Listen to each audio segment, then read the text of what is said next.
Alright, bearish order blocks. So this is basically the same concept as a bullish order block, only it's the exact opposite of it. So when looking at a bearish order block, we want to see the highest up close candle.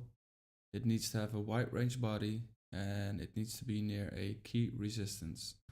So for this instance, I marked out this key resistance level, as you can see how price reacts to it. And we formed a high, formed a low, formed a lower high, and then we broke structure, lower low, right here.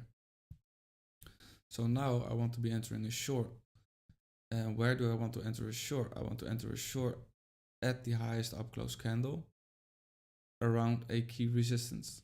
So if you look at this key resistance, what is our last highest up close candle before it broke structure?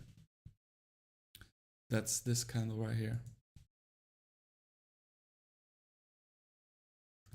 So the up close candle before we broke down, this is our bearish OB. And once again, I mark out the OB.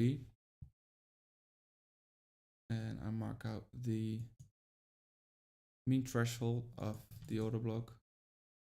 So I do not want to see a candle close above the midpoint of this OB.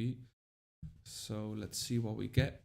So our bias is if we reach up into this level, we want to be entering a short. So what you can do is you can either wait for a reaction right here, or you can just use limit orders like this, spread your orders within this OB, and your stop should go above the high of this wick, and our target is, well, lower prices. So let's see what we get if I press the replay button.